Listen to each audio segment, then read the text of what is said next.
Talk and Rock Radio, where friends meet at the intersection of life, inspiration, and music. Here's your host, Rick Kern.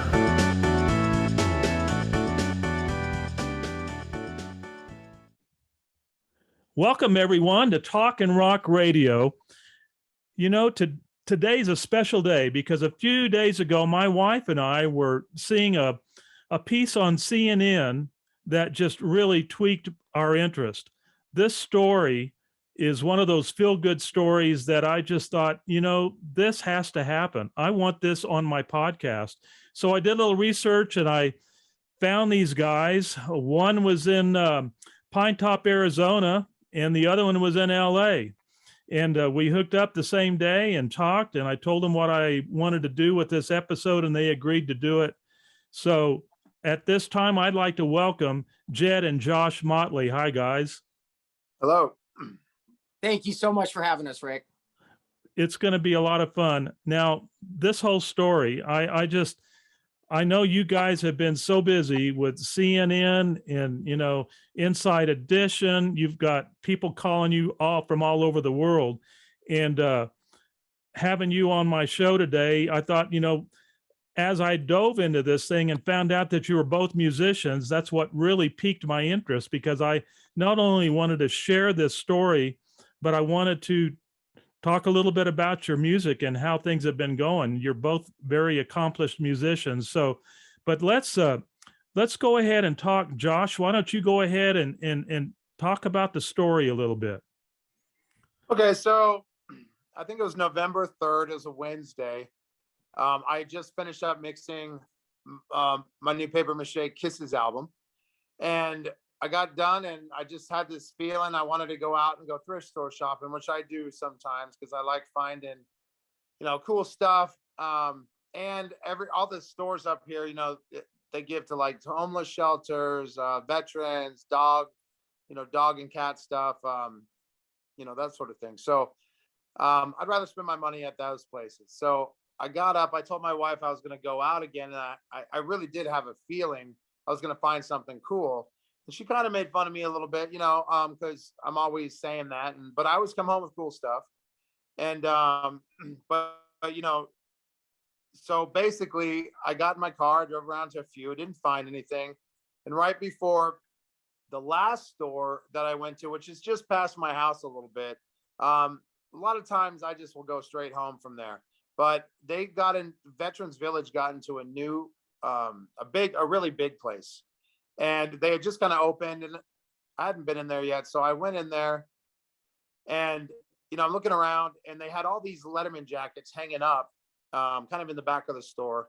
And on the very first one was this bright red one.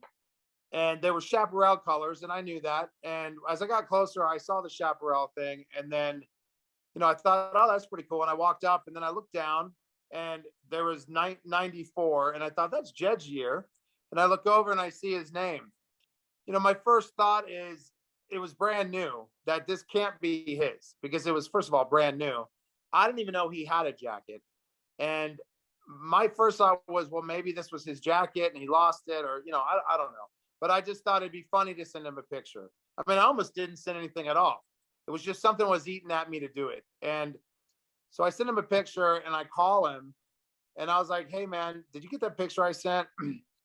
And I was like, is there any other Jeds that go to Chaparral? And he's like, no, I'm the only one. And I was like, well, dude, look at your phone. And so he looks at it and you know, I got him on speaker and he starts freaking out. He was like, that's my jacket. And I was like, what do you mean it's your jacket? I was like, it's brand new. And I said, I didn't even know you had a jacket. He's like, no, we couldn't afford it. And he's like, Mom couldn't afford it. And that's the jacket. And then I took another picture of it because it said wide receiver 1, just to double check.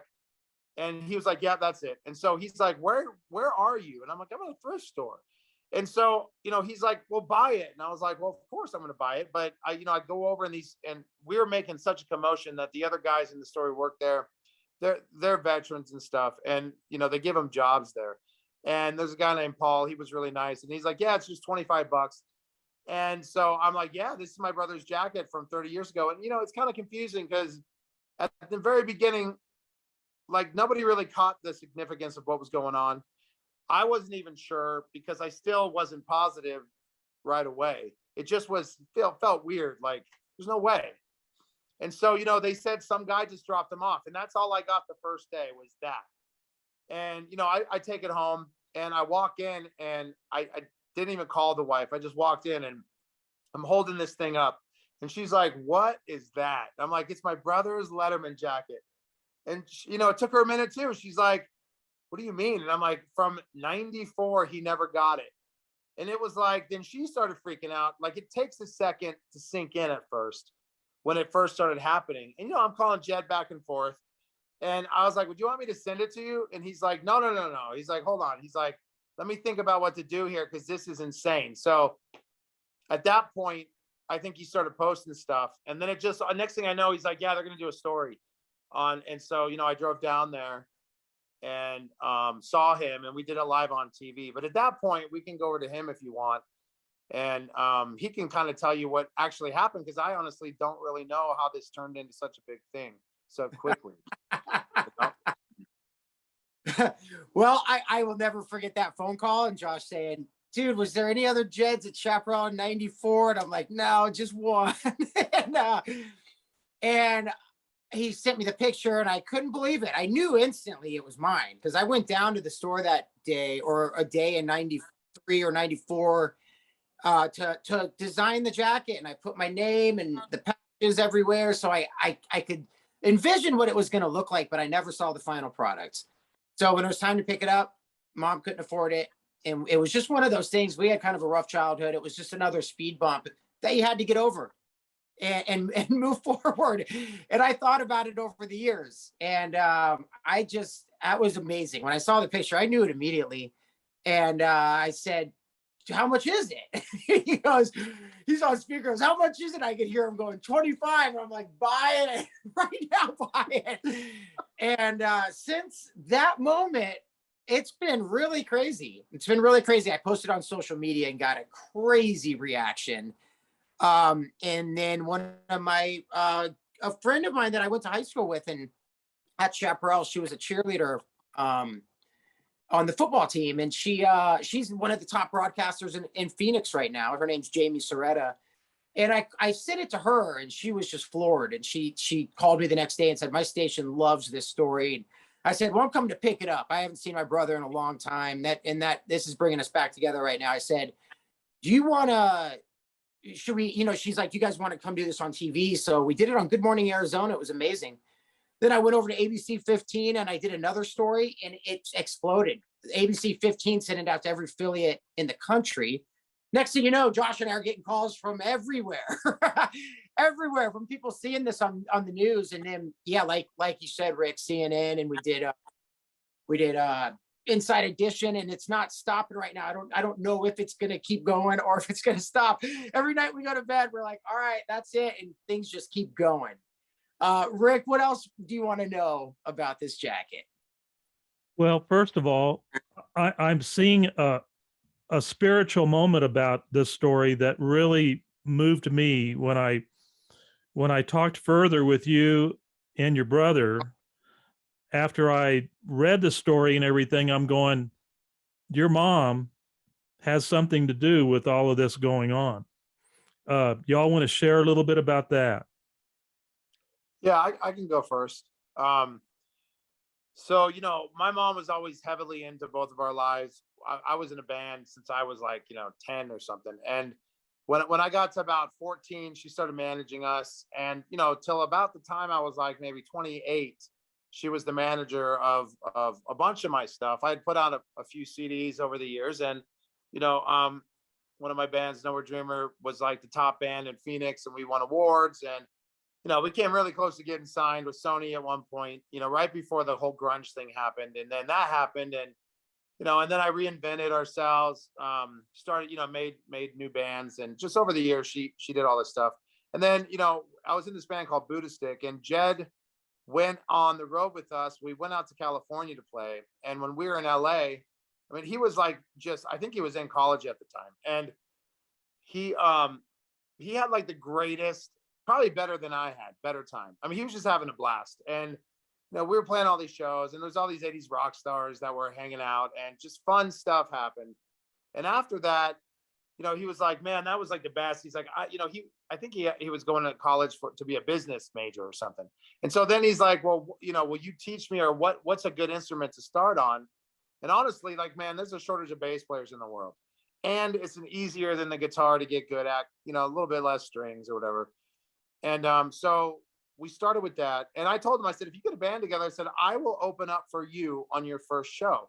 And, not thinking anything about it, because I just didn't think, I mean, literally, I think he almost dropped out of school because he was playing bass so much. He calls me like, I've been playing bass more than I've been doing my my schoolwork. And he's like, but I got some guys here at U of A. That's where he went. He's like, and we're putting together a band. And I said, well, it's still on. If you get a band, I'll open up. Next thing you know, I'm driving down to Tucson with my band, opening up for his band. And I mean, it was like the coolest thing ever, because he had so many people were there. Jed knows everybody. Just one of those guys that he's got a laugh everyone loves. He gets along with everybody. And I mean, I still can see that night like it was yesterday.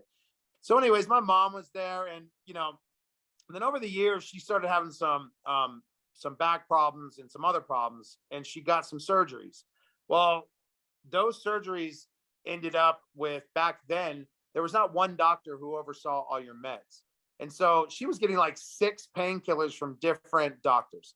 And she would go see a back doctor and another doctor and another doctor. And they were all prescribing, to where I think after she died, I found like 7 different prescriptions of Vicodins, hydrocodones, Percocets, Oxycontins, and then on top of that, I think, her pain was so bad that she was drinking a little bit at night. And I didn't really, I was taking care of her for a while, but I moved up to Prescott at the time, and she was down in Phoenix. And I'll go down there and check on her and help her out with stuff. But I did not realize she was one of those people that grew up in the 50s. And if the doctor told you to take something, she took it.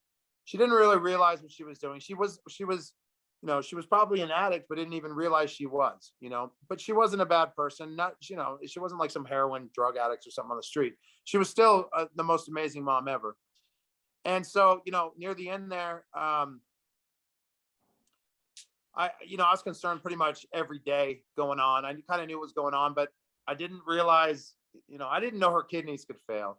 So, at one point her kidneys failed. A friend of mine went down there, and he couldn't get into her house, and they finally got in, and she was in a coma, but nobody knew she was in a coma. And, they rushed her to the hospital, and she was in there for, I want to say maybe 3 or 4 days. I can't remember. It all happened pretty fast. Jed flew in, my aunt flew in, and there was a bunch of people. I mean, a lot of people there. And, we had to, we ended up having just the pull. She wouldn't come out of a coma, and her kidneys were basically destroyed. So there's really nothing we could do. And so we pulled the plug on her, and it was, one of the worst experiences of my life. But before that happened, I'd have a lot of talks with her, and she was super religious over the years. She always, had us going to church every Christmas, Easter, stuff like that. Jed would fly in from LA or wherever he was, and we would all go together and we'd spend it.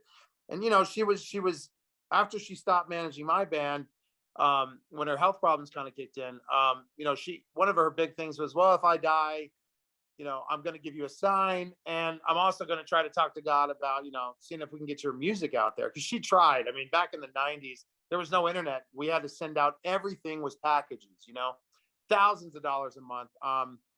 And this was in the late 90s, and we had a backer, and she just worked her ass off, So it was, when she died, a part of me was obviously upset, but there's a part of me that knew, she was going to go to heaven, and I knew she was religious. She was a great person. So I never thought, there'd be anything wrong with that. But I honestly, as sad as it was, she was in so much pain all the time. And she was so unhappy that it wasn't like, I don't know, it's hard to explain. But when someone's suffering, I don't know. It was, I don't know, she was suffering pretty bad. So it was just one of those things. But I know that, Jed and I were everything to her. I mean, she was a single mom. She raised us through thick and thin, being poor, barely eating at times throughout our childhood. And she raised us, and she got us to where we are now, really. And she was a great mom. So, I guess when I had the jacket and, he started telling me my mom couldn't afford it, of course, that one of the first things I thought of was that. So that this could be a sign from her. But, even if it was just that and nobody cared about this story, it was still a really cool moment. But now that all these other things are happening, it's starting to feel, like maybe she does have something to do with this, because, the other day we were talking to Canada with the Howard Stern of Canada, and there was probably 12 million people listening. And it was weird because, we're talking to all these people, and now you're asking us about our music, and maybe something will happen with it. I don't know. But either way, it's been a really cool few weeks. It's really brought me and Jed back together. We've talked every day, many times a day. We always talk, but this day now. And just that alone has been great. And then there's been so much outpouring of people who love this story, who knew my mom. And now, they're showing my mom on TV and stuff. So just that alone is amazing. She would be freaking out if she saw, and I'm sure she does know about all this. So to me, this is a great ending to, kind of a sad story at one point. I feel a lot better about her dying and a lot of stuff like that. So it's been kind of therapeutic, I had not heard all of this part of your mom's demise and what happened with her, and I'm so sorry for your loss. This resonates so close to me right now, guys, because my mom passed away with very similar situation. She had back problems. She had surgery. Surgery went bad. She was on a lot of pain management, in a very similar situation with the drugs getting out of hand.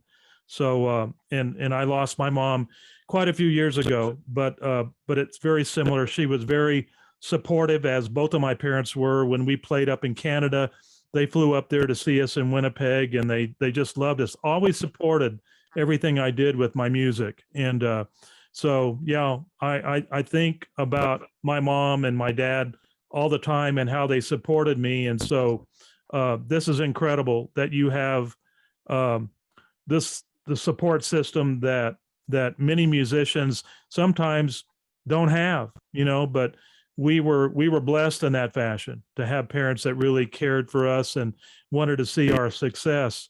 Let's talk a little bit about the success that you guys have had. I've done some research, and I'm really impressed with what I've seen in both of you guys. Jed, I'm about 20 years older than both of you guys. I know I only look 39, but hey, it's what it is. I'm 71, and I was out in LA for a long time. We played out there. We played some nice rooms and everything. But the thing that impressed me the most about you guys is your passion and your persistence to keep pursuing what you believe in and what you love doing. And watching, the videos and hearing the music that, that you guys have been playing. First of all, Jed, Feed the Kitty. I mean, what a neat band, man. You guys have been together over 20 years, right? Yeah, it's been over 20 years. And, our mom always wanted us to pursue our dream. And we are, it's a story of determination at this point that we've been going for 23 years. We could have quit so many times, but every single year got a little bit better, and we just keep on going. And right now, this is people are listening to our music all over the world right now that have never heard of us because of this jacket. And that makes me feel really good. I appreciate all the nice things you're saying. Well, what's really exciting to me too, when you shared this with me the other day, is that you're working in David Grohl's studio, Studio 606, producing your latest album. It's all really exciting. I'm glad that you're doing this. I'm glad you're in a good place with good vibes and working with great people. Talk about Lost and Found a little bit.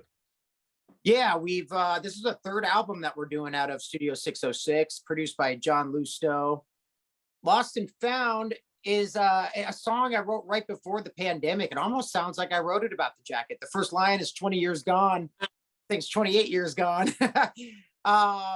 And then we wrote a lot of the rest of the songs. We wrote about 30 or 35 during the pandemic, and we chose our favorite 10 that we're putting together for this album.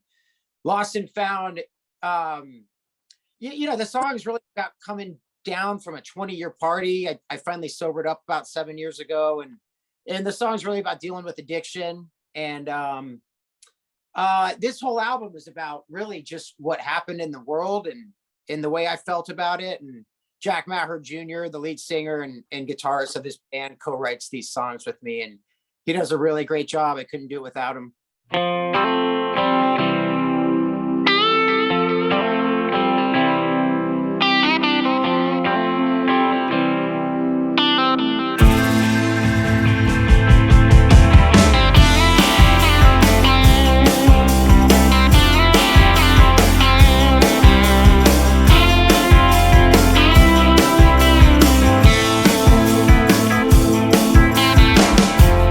20 years gone, been way too long. And back then, we could do no wrong. We traveled all this way, we got so much to say, but time, it won't let us stay. It's alright. We went through hell and back again, and living life was our only sin. Well, come back down. We flew to the clouds and crashed to the ground. You'll find us there at the lost and found. We'll pass the time, make it a tonic and light. In those days the sunshine shines so fine. Not a care in the world, daddy's little girl. But not every oyster's gonna give you a pearl. And it's alright. We went through hell and back again, and living life was our only sin. Well, come back down. And this album right now, before this jacket happened, it meant a lot to me. Now it really, really means a lot to me. A song called "Don't Give Up" is on there, and that's pretty much that could sum up my entire story. So.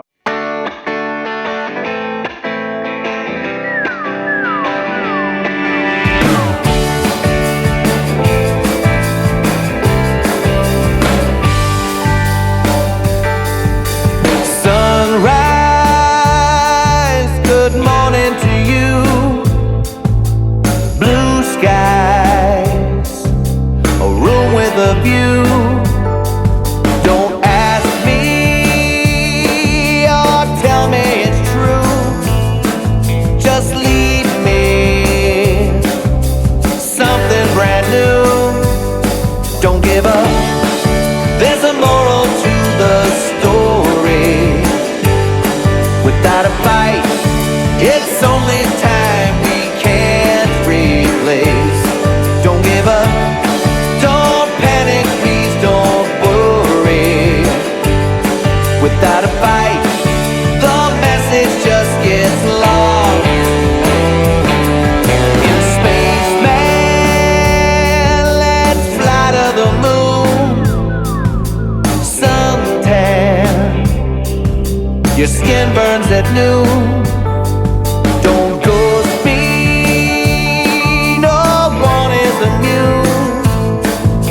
Remind me, the race starts in June. Don't give up, there's a moral. Another song called "Days of New," and we're just real happy with the way it's turning out. We're about 60-70% done with it, and I can't wait to share it with the world. You know, I see where you've had Allman Brothers, Dickie Betts' son, playing with you guys a lot. Now, did Dwayne Betts play with you guys on this album?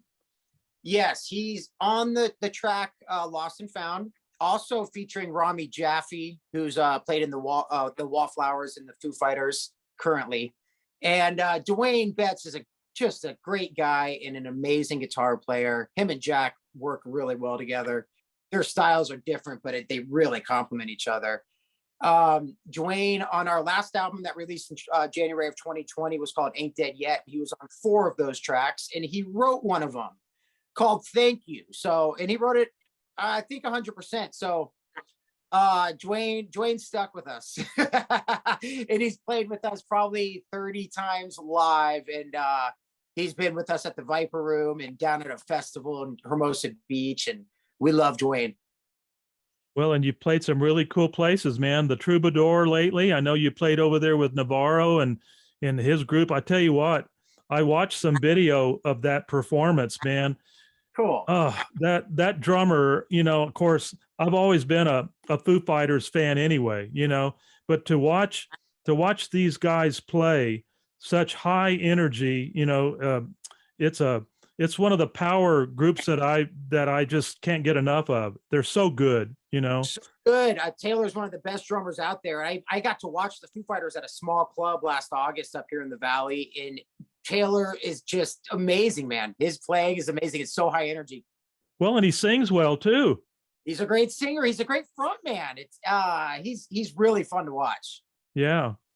So how much elbow rubbing have you all been doing with Dave Grohl's? Any, a lot of time with him in the studio, or is he out a lot? We say we've been there, I don't know, 100 different days. He's probably popped in 10 of them where next thing you know, he's standing there, and he couldn't be nicer. He's complimented us on our music. He's candid as well.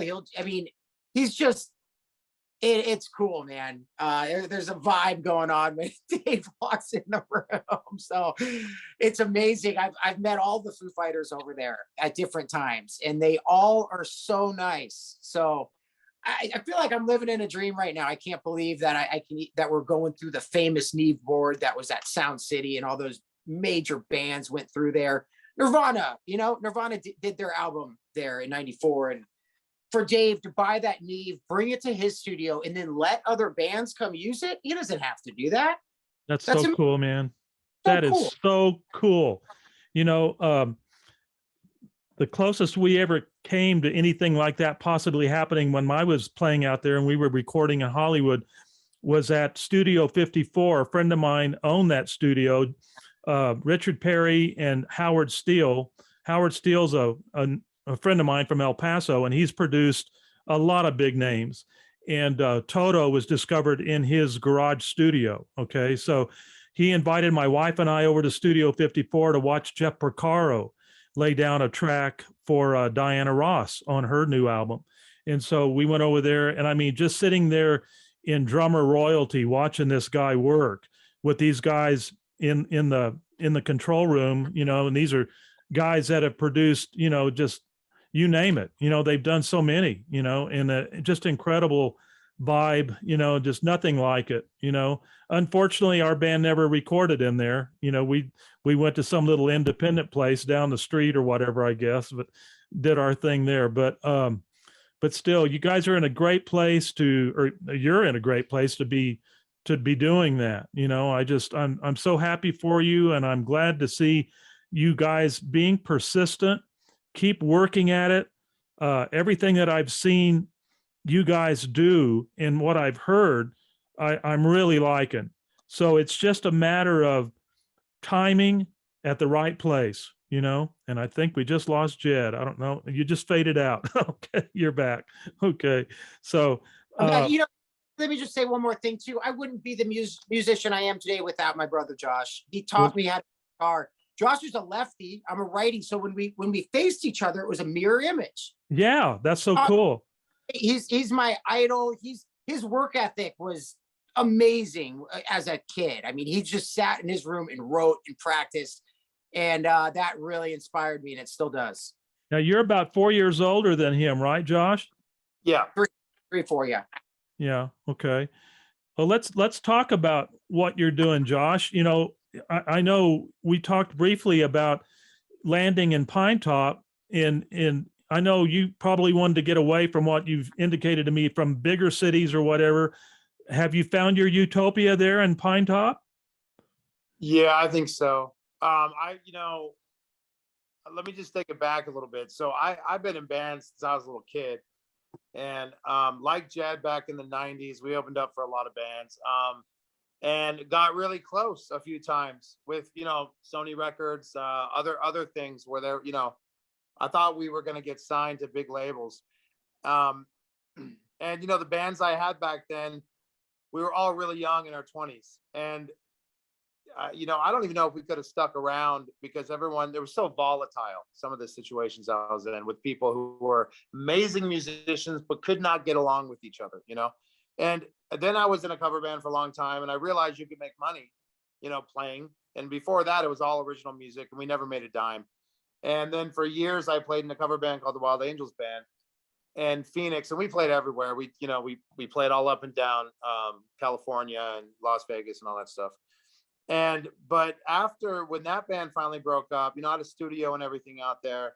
I went into kind of a depression and I wanted to get out of Phoenix. I got addicted to some drugs that I didn't want to be on. And with, like Jed said, the partying got out of control. And I'm constantly making albums regardless of whether or not I was on drugs or not. My work ethic, like he said, is every year if I don't do one album, I do many. And then I also produce other people's albums. So, the older I was getting, at one point I even moved out to LA to try to get into a band out there because I had the gear, I had the chops, I could sing, and I hated LA. Like it was one of the worst places I've ever been in my life trying to drive around. Just that alone made me want to never go back. And Jed thrives out there. I was out there for 6 months and I hated it. And so I came back to Arizona and then ended up going up to Flagstaff and I kind of sold everything. I started getting sick. I was having some intestinal problems. I didn't know what. And so I went up there and I kind of sold everything. I got rid of everything I owned. I was kind of like disenchanted. I moved around to Sedona, to Prescott. And then that's when Mom died in Prescott. And at that point I was doing art. I was making big canvas pieces of art with a friend of mine. His name was Amarist. And we were doing, like I would do photography and he would say, and we'd make big canvases and he would paint on top of these things. And then 2008 hit and the whole market for art went down the tube because of the big money thing that happened when Wall Street crashed. Nobody had money to spend $1,500 on a piece of art.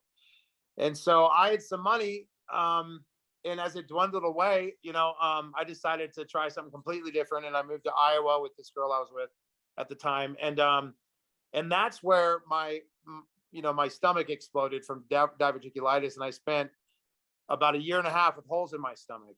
And during that time, I came back to doing music again because I had nothing to do. And it was freezing there. Like it was like -30 in the winters, terrible. Like I'll never go back to the Midwest again.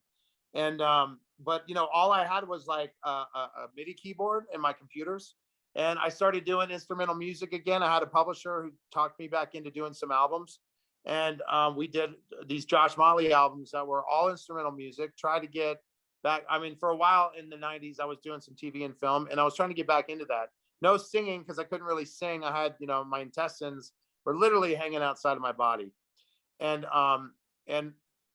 I did like 100 songs. We still have some stuff we're going to be putting out, but that got me back into it. And then I somehow, after they put me back together and they filled the holes in and I got better, I got this big disability check. And because I hadn't worked, and it's funny, Jed actually helped me survive through that time period. And if I didn't have him, I don't know if I would have been in a home or something. It was bad. Like it was really bad. He helped pay my bills. He helped pay part of my rent. And I can never not, I don't even, the gratitude towards him for that, I don't know what I would have done. So that alone, that he did that is amazing. And then I found this job in California, taking care of this little old lady living in Truckee, which is near Tahoe. And it was in this like big giant mansion, log cabin. The family couldn't take care of her. And so I was there for a couple of years taking care of her. And then she fell one day, decided she was done. and she just died. And so I didn't know where to go. So that's when the story kind of starts, where I threw a dart at a map. I've been in everywhere in Arizona, but I wanted to come back. The only place I hadn't been on is on the east side of Arizona, where Pine Top, Shoalo, Lakeside, all that stuff is. So I called somebody. They actually let me rent a place with sight unseen, and we drove back. And I for like 3 years I had terrible health problems. But the month I got here, I found a job teaching music at the music store here, and it just so happened that the lady who had been teaching there for 12 years was moving like the day I went in there, and he had nobody. And so I got a job immediately at Majestic Music in Shoalo. And Jeff Barber, the owner, I mean, he's amazing. It's just him and I there. I teach 8 instruments. And so like I started feeling music again, And so then, about a year, I met this girl, Kim Zunner, that we started playing in a band called Covered in Sun. It's all cover music, just to make extra money. And then I met my wife. She walked in to have her kid take lessons, and we started talking, and she had just gotten divorced. And within like 6 months, actually within a few months, I knew I wanted to ask her to marry me. And so within 6 months, we got engaged. And then within the year, we were married.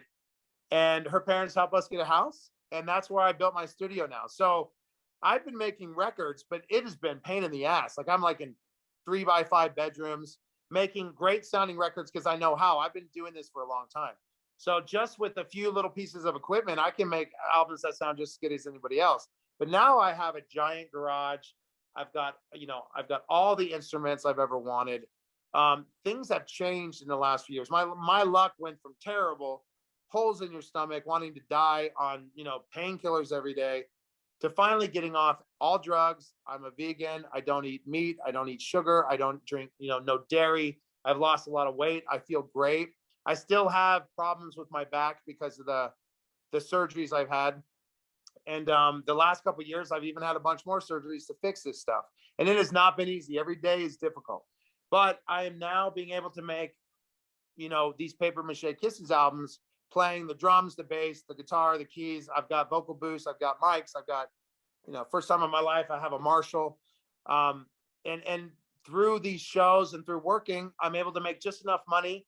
And I'm still on disability. I'm not making a lot. I'm making just enough to survive, but just enough that I can put this back into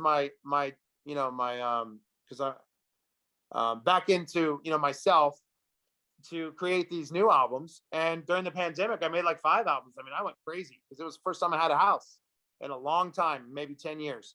And so I just sat down here every day and I wrote. I went nuts. Last year was a big year. This year I've got a new album coming out on the 1st, and I do collaborations with people all over. But my journey has been just one of almost like I've destroyed myself, and now I'm building myself back up again. And this whole thing has been amazing because I don't know why I'm even doing it, because there's really no reason. Nobody's asking me for music, but on Pandora, I've got over 200,000 plays, and I'm starting to get people sending me messages about how much they love stuff. And I know people are listening. It's like 15,000 streams a month, and it's going really good. Nobody really knows about it. So I'm hoping this can get some people to realize that, there's people out there making good music, but if you're not on a big label, it's really hard in America. And I've had success overseas, but I've been on every internet station in the world. I've had #1 songs, but I cannot break in America. And I've been trying to do it since I was a little kid. And Jed is the same thing. He's been trying to break over here. Now, Jed is working, like you said, with some of the best equipment in the world. And he's ready to go. He's got his band's ready to go. I'm one of those people that if something happened, I would hire the, people I'd want to hire. And I would, they would probably have to redo a lot of the stuff on those big boards. But really, if something happens, great. If something doesn't happen, I'm just happy where I'm at. I love doing music. I love teaching. I love playing every summer. And I love recording. It's like, that's the thing I'm into. And I love producing. So that's where I'm at. That's kind of my story to how I even got to Pine Top, to even be able to find that jacket. If I didn't have a house, I wouldn't be thrift shopping, because, I've been filling my house up with cool stuff I found over the years.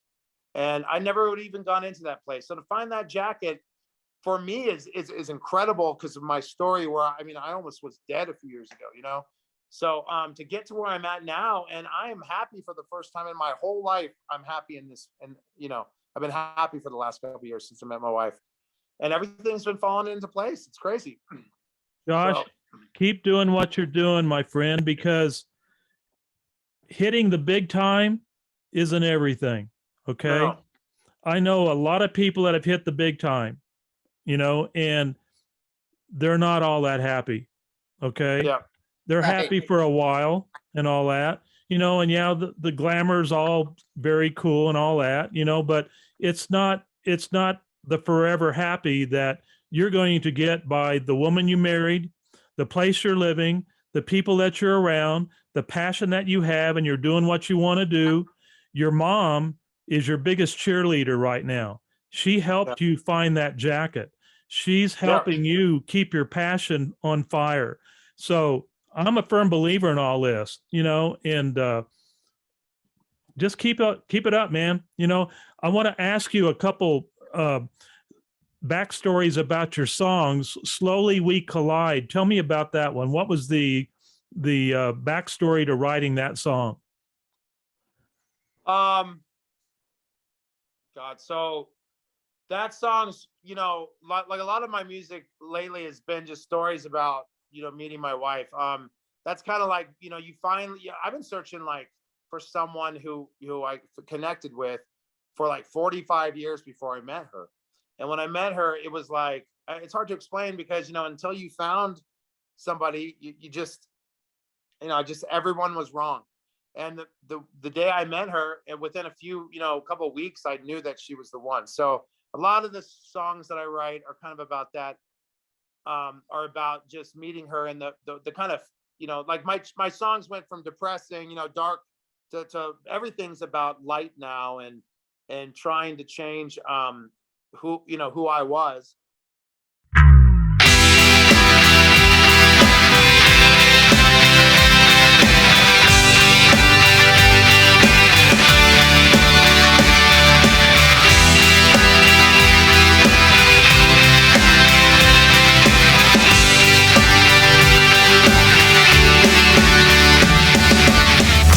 Light breaks through the trees.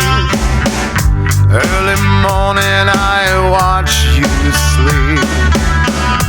Peaceful and strange dreams, running from something that you can't see. I know it's okay. Often people don't know what to say. I know that you'll be fine when you wait time after time. Slowly we collide, our hands and our eyes melting like these rain clouds in the sky.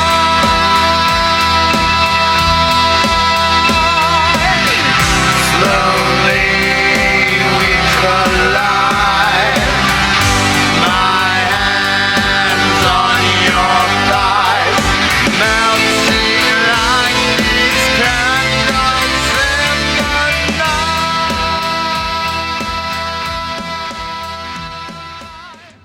From darkness into light, and everything is about that. Everything I do is about, people, no matter what the situation is, whether it's drugs or, bad life or parents or whatever it may be, is you've got, just like Jet said, you've got to keep going. You cannot give up. Only one time did I take a break. I didn't stop. And I found myself right back in it again. It was like God just pushed me right back in it. I didn't even have a choice, really. So now, most of my music is just about finding, like, not giving up and finding that thing in your life that means something to you. And if you give up, you're not going to find it. Does, So does the song Moon is in Saturn, does that resonate the same kind of feeling that you're talking about in all of this? some of the new album is, after the pandemic, is a little bit sarcastic. I had a lot of time to think about I've written a lot of albums about a lot of things. And this year, a lot of that the new album is about the ridiculousness that I saw this year through the media.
And, people pretending to know, how people say, the moon is in Sagittarius or all these things. It's kind of like, you can't tell what the future is going to bring, because I mean, who knew I was going to find a jacket and then have that be the thing, that wants people want to talk to us. But it's, like I have a song, I Won't Miss Me. It's about like, I do not miss myself, who I was before. It's kind of sad, but at the same time, though, I'm creating a new version of myself. And it's kind of like taking on what happened, and everyone in the whole world was affected. So everyone kind of knows. I think when they hear the songs, they'll know what I'm talking about. Just you can't tell the future. You don't know what's going to happen. I mean, there's good people who lost their whole lives, who lost their businesses. I mean, and they didn't do anything wrong. I know people who lost everything. So, but you have to adapt. I mean, I lost everything. I thought I was going to never sing again, and I adapted, I changed, and now I'm back. So every bad thing that happens is an opportunity to become a good thing. And that's what God is. We're not here to have a perfect life. We're here to have struggle and to learn from it and not give up. And that's really the only thing that I think all the songs are about, is that they're just different stories about different things. Well said, man. Well said. Jed, any final comments from you, buddy? We've been talking a lot. I want to hear from you a little more. Just to touch on that, it's like I've written some love songs, breakup songs, that something so painful can sound so beautiful when you write a song about it later on. And it's the same thing with the jacket. Something so painful 28 years ago is something so beautiful right now. So there is a correlation with this and music and life and love, and it's just unbelievable. I've said this before. This whole experience has given me faith in humanity and hope that anything is possible, and that's what our parents taught us. Our mom said that from day one. You guys can do anything you want. So I love that Josh is still doing what he's doing. It was always weird over those years when he wasn't doing it; just didn't feel right. And when he got back in that band, when he moved to Pine Top, it felt better for me in my life. So I'm just so glad he's doing what he's doing right now, and we're on a little roller coaster ride, and I hope it just keeps going up from here. Guys, I really appreciate you taking the time with me today. I know you guys are doing all the right stuff, everything. I mean, I've gotten to know you. I feel like I've known you all my life. Me Um, too. you guys are the real deal, and I really appreciate you sharing your stories. The jacket story is phenomenal, and no, we're not done with the jacket story yet. You guys, you need to probably get you a secretary. Publicist, a PR person, a manager, an agent. Hey, man, if I was about 30 years younger, I'd offer my services and come over there and help you out. Go back to Newport Beach where I used to live and, Love it. buy a house and start all over. No, I don't want to do that again. But Oh, man. Thank you, Rick. You're amazing, man. I love your energy, and I really appreciate you having us on here and spreading what we're doing. thank Me you, too. Jed. I'm glad to be a part of it. Thank you for taking the moment with me and believing in what I'm doing, because I certainly believe in what you guys are doing and what you just accomplished with this story. It's phenomenal. I know it's overwhelming for you right now, but it it's it's the storm before the calm. Okay, the calm will come. Love it. Is that cliche enough? I Anyway. think that could be in a new song. Yeah, there you go. You never know. Never know. Josh, thank you for your time, buddy. And Yeah, thank you. don't get snowed in up there in Pine Top. Oh, nothing yet. So we're All right. happy. Who knows? El Paso may get snow before you do. We never know here, Right. man. It gets kind of weird here in El Paso sometimes. But anyway, thanks guys for doing the show with me. And let's stay in touch, okay? Yeah, Yeah. for sure. Thank you. Thank you. Thank you so much. Thank you guys. God bless. Have great holidays, okay? You too. We'll talk to you soon. Okay, bye-bye now. Cool.